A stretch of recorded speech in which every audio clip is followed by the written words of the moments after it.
समाज के आखिरी व्यक्ति से सीखते हैं। तो आज जो इस देश के अंदर सदियों से सत्ता पर काबिज लोग बैठे हैं, जिन्होंने सत्ता को भोगा है, जिन्होंने इस देश को अपना गुलाम बना करके ऐश आराम किया है, अगर उनके हाथ से सत्ता छीनने की बात अगर शुरू हो जाए तो क्या होगा? कोशिश करेगा, उसे रोकने की कोशिश करेगा, जब नहीं रुकेगी तब चिल्लाएगा, तब रोएगा।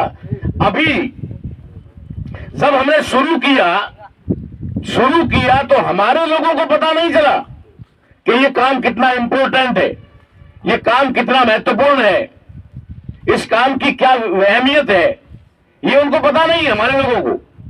लेकिन जो सत्ता में बैठे हुए लोग हैं उनको पता है कि हमारी कब्र के लिए पहला फावड़ा चल चुका है। हमारी कब्र खोदने के लिए पहला फावड़ा चल चुका है, ये उनको पता है, हमारे लोगों को पता नहीं है। इसलिए हमारे लोग सहमे हुए हैं, हमारे लोग डरे हुए हैं, हमारे लोग विचार कर रहे हैं क्या करें, कहीं ऐसा ना हो घर के रहें ना घाट के रहें, ताराराम जी पता नहीं कहां ले जा करके किस खड्डे में डालेंगे। इस प्रकार के विचार हमारे लोगों के दिमाग में चल रहे हैं। ये मैं पढ़ता हूं, मुझे पता है हर आदमी के दिमाग में क्या चल रहा है। यही तो मेरा 40 साल का तजुर्बा है। मैं चेहरे देख के पढ़ता हूं, उनकी बॉडी लैंग्वेज को पढ़ता हूं, उनकी भाषा जब बोलता है तो पढ़ता हूं, उनके जब आने का नहीं जाने का आने का होता है तब समझता हूं। बहुत सारी भाषाएं जो नहीं बोली जाती वो मैं समझता हूं। इसलिए उनको इस काम के लिए भी ऐसा लग रहा है कि यार ये कैसे सफल होगा, ये 2-4 गाड़ी, ये 150 लोग, ये कैसे होगा। लेकिन मुझे पता है प्रकृति के नियम का पता है। जब हम अनाज बोते हैं ना, खेतों में जब फसल बोते हैं तो बड़ी मुश्किल से जब अंकुरित होता है तो उसके किसी के 2 पत्ते निकलते हैं, है ना। अब उस समय अगर हम ध्यान दें कि ये जो अंकुरित हुआ है ये कब बड़ा होगा, कब ये फल देगा, कब इसमें अनाज निकलेगा, तो शायद वो आदमी उस अनाज को प्राप्त नहीं कर सकता। वो उसी समय निराश हो गया, उसको देख करके उसको रफा दफा कर देगा या उसको छोड़ देगा, उसकी देख रेख नहीं करेगा, उसको खाद पानी नहीं देगा, तो वो फसल तो खत्म हो जाएगी। लेकिन एक आदमी को पता होता है कि आज जो फसल मैं बो रहा हूं ये एक दिन हरियाली के रूप में लहलाएगी और उसके बाद में ये पुष्प फूल इसके ऊपर आएंगे, फिर फल आएगा और फिर ये फसल भी देगी। तो वो जब बोता है ना उसी समय कटाई के बारे में सोचता है कि ये इतने समय के बाद में इसकी कटाई होगी।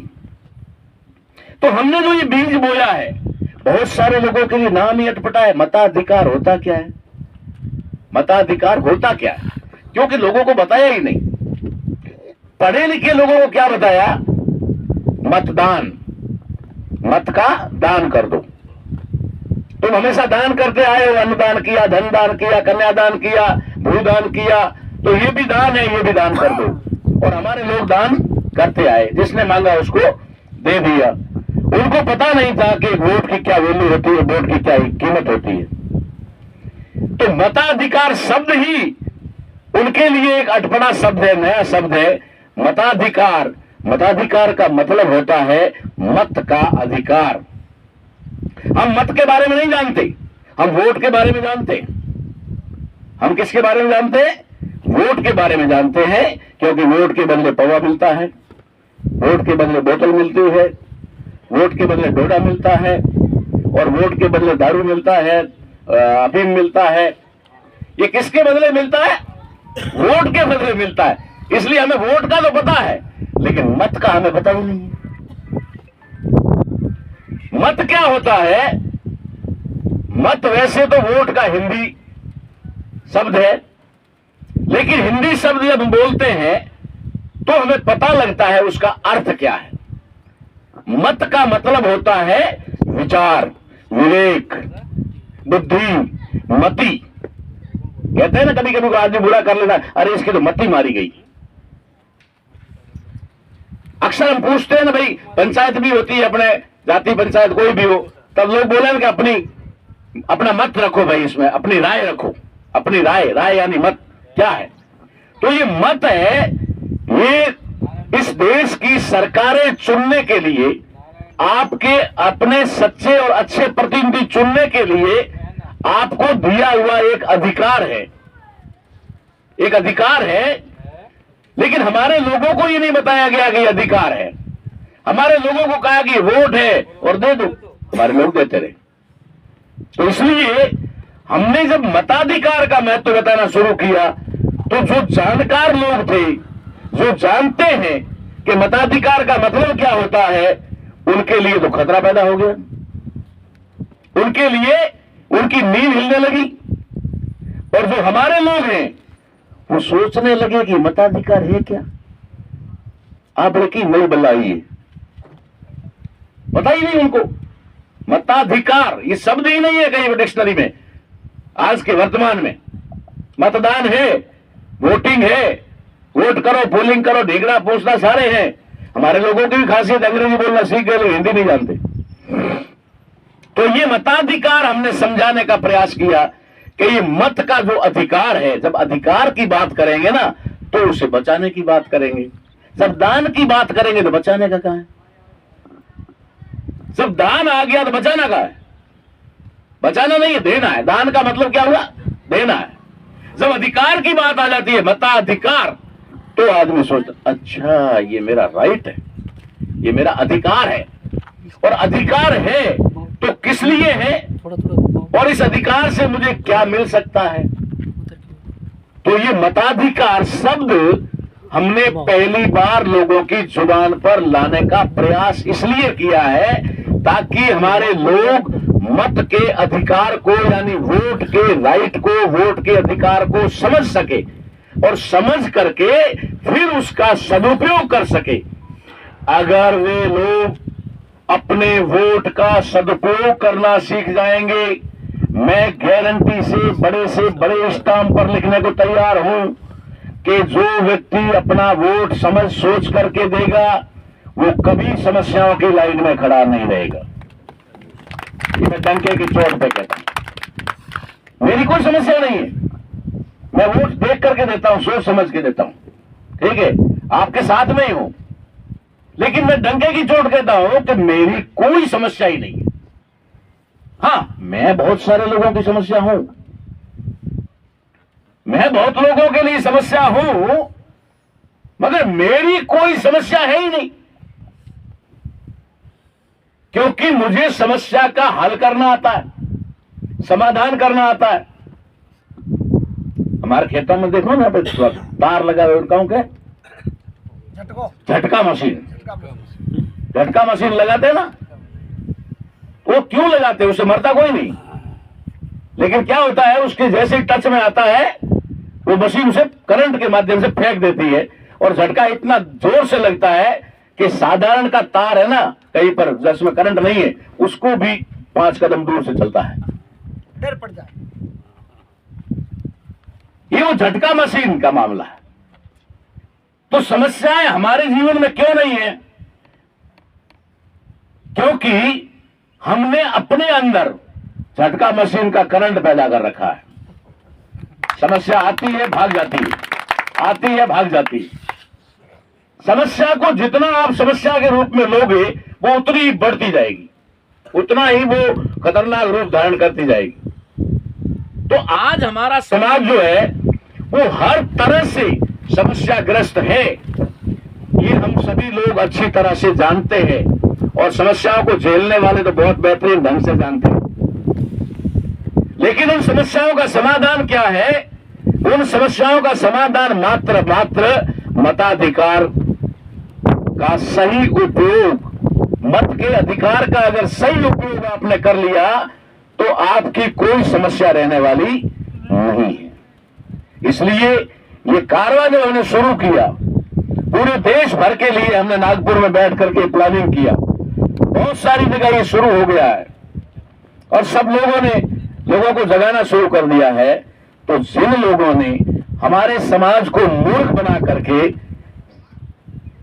लगभग 70-72 साल से हमारा वोट हमसे लिया है, छीना है, गुमराह करके, आज उन लोगों का अस्तित्व खतरे में पड़ गया है। इसलिए दूसरा काम उन्होंने क्या शुरू किया है? उन्होंने दूसरा काम शुरू किया, कहीं जो लोग हैं वो ज्यादा से ज्यादा संख्या में रोका जाए ताकि वे ताराराम के संपर्क में ना आए, क्योंकि ताराराम के संपर्क में अगर आ गया तो वो अपने वोट की वैल्यू समझ जाएगा, वोट की कीमत समझ जाएगा, और अगर वोट की कीमत समझ जाएगा तो हम पाविये या बोतल के लेकर के खरीद नहीं पाएंगे। इसलिए हमारे लोगों को पिछले 2 महीने से डराया जा रहा है, धमकाया जा रहा है। बहुत सारी रिपोर्ट मेरे पास में आ रही है और अभी आ रही है। क्या रिपोर्ट आ रही है मालूम है? हम लोगों की सत्ता है, तुम कहां जाओगे? तुम्हें एमएलए साहब से कोई फायदा लेना कि नहीं लेना है? ताराराम जी एक ले अगर मान लो एमपी बन भी गए तो तुम्हारा क्या भला कर लेंगे? अकेला क्या कर सकता है? इस प्रकार का माहौल समाज में तैयार किया जा रहा है और समाज को डराया जा रहा है कि तुम्हारे 5 किलो गेहूं बंद हो जाएंगे। अरे मैं तो 5 किलो वाला गेहूं बंद करवाने के लिए ही पैदा हुआ हूं। मैं तो 5 किलो गेहूं बंद करवाने के लिए ही तो तैयार हुआ हूं। मैं ये चाहता हूं कि 5 किलो गेहूं के लिए तुम लाइन में ना खड़े रहो। तुम्हारे बाप दादे 5 किलो गेहूं प्रतिदिन दान देते थे, प्रतिदिन दान देते थे। ये पता है या नहीं? मुझे पता है। हमारे घर के आगे सुबह से शाम तक कम से कम 10 फेरी वाले आते थे, 10 फेरी वाले आते थे और हम उसको फेरी कराते थे ना। हम अन्न देने वाले थे ना। आज अन्न देने वाले लोगों को, दान देने वाले लोगों को 5 किलो गेहूं की लाइन में खड़ा कर दिया। ये विकास है। अगर इसे विकास कहते हो तो मुझे ऐसा विकास नहीं चाहिए। मुझे मेरे समाज का विकास चाहिए कि वो भले 5 किलो नहीं 2 किलो ही महीने में खाए, लेकिन अपनी कमाई का, अपने मान सम्मान का खाए, अपने गैरत का खाए, हराम का ना खाए, भीख मांग कर ना खाए। तो ये जो उन लोगों ने लालच देना शुरू किया और अभी जो डराना शुरू किया, खास करके वो बीच के जो चमचे दलाल जो उनके टुकड़ों पर पलते हैं, उनके तलवे चाटते हैं, उन लोगों को उन्होंने डराया। अरे ताराराम जो काम कर रहा है, तुम्हारा तो अस्तित्व ही खत्म हो जाएगा, तुम तो मिट्टी में मिल जाओगे, तुमको तो कोई पूछेगा ही नहीं। बहुत सारे लोग आज उस तरीके से डरे और सहमे हुए हैं। लेकिन जब एक शूरवीर हमारे बीच में आ जाता है तो हमें एक बल मिलता है, एक ताकत मिलती है, एक हौसला मिलता है। चाहे 100 डरे हुए हैं, वो 100 डरे हुए हमें निराश नहीं कर सकते और मुझ ताराराम को तो बिल्कुल नहीं कर सकते। लेकिन एक मंगलाराम अगर आ जाए, मेरी एनर्जी 4 गुना बढ़ जाती। एक बंदा खुलकर मेरे मंच पे आ जाए, जोगाराम जी जाट, एक बंदा आ जाए, भले ही मेरे साथ बाद में ना रहे, भले वोट भी मुझे ना दे, कोई फर्क नहीं पड़ेगा, लेकिन आज हौसला खोल करके हमारे साथ रैली में चले और हमारे मंच पर बैठे, मुझे बड़ा फक्र हो रहा है। एक हमारा माइनॉरिटी का भाई हमारे बीच में आकर बैठता है, हमारा हौसला खुलता है। दुनिया की कोई ताकत, गणित का बहुत बड़ा विशेषज्ञ भी अगर ये बता दे कि गिनती 1 से नहीं 2 से शुरू होती है, मैं कह दूंगा कि भाई तू बड़ा आदमी। गिनती किससे शुरू होती है? 1 से शुरू होती है। गिनती हमेशा 1 से शुरू होती है, बाद में भले वो करोड़ों अरबों खरबों तक चली जाए, मिलियन और बिलियन तक चली जाए, शुरू हमेशा 1 से होती है। हमने 1 से शुरू कर दी।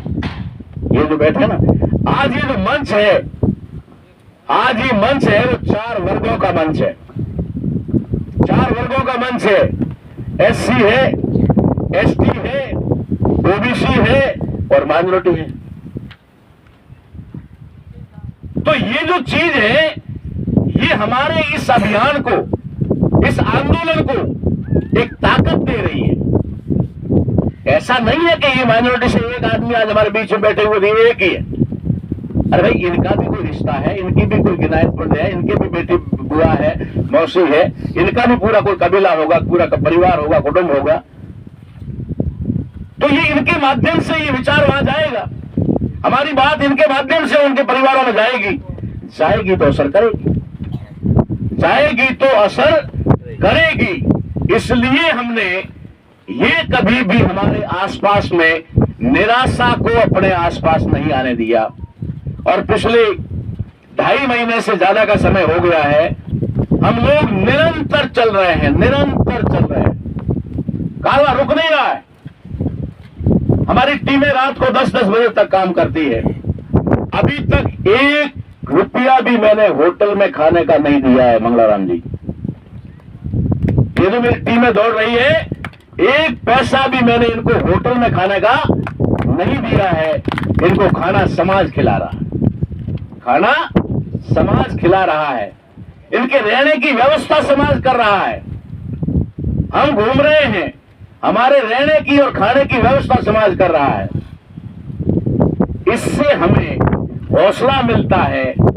लोग सामने से नोट दे करके, सामने से नोट और लालच और लोभ और पैसे, अफीम, डोडे, दारू दे के जाने की कोशिश करते हैं, फिर भी वे लोग उनको नहीं इज्जत देते और हमें खाना भी खिलाते हैं, रहने की जगह भी देते हैं, सम्मान भी देते हैं, इज्जत भी देते हैं। इसका मतलब है कहीं न कहीं हम लोग सही रास्ते पर चल रहे हैं। अगर हम सही रास्ते पर नहीं होते तो समाज में सारे लोग तो मूर्ख नहीं है, कुछ लोग तो समझदार होंगे। वे समझदार लोग ही सही हमें कह देते, ताराराम जी क्यों ये फगड़ा मचा रखा है, बैठ जाओ चुपचाप। मैंने आपको पहले ही कह दिया है, इलेक्शन लड़ना या नहीं लड़ना ये 2 बातों पर डिपेंड करता है, लेकिन जन जागरण का काम निरंतर चलता रहेगा, कभी बंद नहीं होगा। चाहे हम चुनाव लड़ें, चाहे चुनाव ना लड़ें, चाहे हम हारें, चाहे हम जीतें, कुछ भी हो, लेकिन हम ये जागृति का कारवां बंद नहीं होने देंगे। ये जागृति का अभियान जारी रहेगा। चुनाव लड़ने की बात आती है, लोग बोलते चुनाव लड़ना है तो लड़ना है, तो लड़ना है, इसमें क्या है, कोई बड़ी बात नहीं, कोई अपराध नहीं है, कोई गुनाह नहीं है। और गुनाह है तो लोग 4-4 बार क्यों कर लड़ रहे हैं? कई लोग 3-3 बार, कई लोग उम्र भर लड़ते हैं। अगर अपराध है तो उनको रोको भाई, एक बार कर लिया, अब दोबारा क्यों अपराध कर रहा है? तो चुनाव लड़ना या इलेक्शन में खड़ा होना ये कोई अपराध नहीं है, लेकिन हम जानते हैं कि हम 2 कंडीशन में चुनाव लड़ेंगे। पहली कंडीशन, अगर आप ईवीएम मशीन हटाओगे, आप और मेरे से नहीं हटेगी। मैंने टोटल कोशिश कर ली, नहीं हटी मेरे से नहीं हटी, इसलिए आपके पास आया हूं, इसलिए आपके पास आया हूं। मेरे से हट जाती ना, या जो दिल्ली में हमारे साथी लड़ रहे हैं उनसे अगर हट जाती तो मैं आपके पास नहीं आता, क्योंकि ईवीएम हटेगी सिर्फ आपसे हटेगी, मेरे से या उन सुप्रीम कोर्ट के वकीलों से या बड़े लीडर से नहीं हटेगी। ये जनता से हटेगी, या आप लोगों से हटेगी। इसलिए आपको अगर ईवीएम मशीन हटानी है तो पहली कंडीशन है कि इलेक्शन तभी लड़ा जाएगा जब पहली ईवीएम हट जाएगी।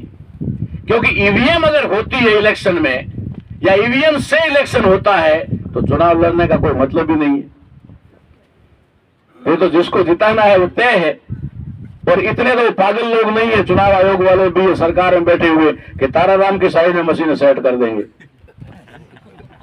इतने भोले भी नहीं है, भोले नहीं है, पागल भी नहीं है, इतने मूर्ख भी नहीं है कि वो ये कह देंगे जब ताराराम को जिता दे एक मशीन में। तो तो कम से कम अपने पैर पे कुल्हाड़ी तो कोई भी नहीं मारता ना।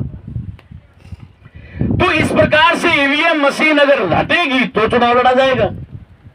दूसरी कंडीशन क्या है, ईवीएम मशीन हट भी गई कि चलो भाई बैलेट पेपर से चुनाव होगा, उसके बाद जनता का फरमान होगा, लोगों का आदेश होगा कि भाई अब लड़ो चुनाव, हम आपके साथ हैं तो लड़ेंगे। अगर जनता साथ में नहीं है और चुनाव लड़ना है तो फिर सुसाइड करना अच्छा है, आत्महत्या करना है अच्छा है। लेकिन बहुत सारे लोगों को अभी इससे डर लगने लगा है कि ये तो इलेक्शन लड़ेगा, और अगर ये इलेक्शन लड़ेगा तो हमारा क्या होगा। इसलिए थोड़ा डर व्याप्त है लोगों में, थोड़ा भय है, और वो भय धीरे धीरे धीरे धीरे निकल रहा है। अब निकल रहा है, अब लोग आ रहे हैं, और अभी तो समय है, अभी तो 2 महीने का समय है हमारे पास में। इस 2 महीने के अंदर तो हम जो लोगों के अंदर का डर है ना, वो सारा निकाल लेंगे, और निकाल करके सारा सामने वाले के सीने में डाल देंगे, इधर का डर निकाल के उधर डाल देंगे, और वो मैदान छोड़कर भागने को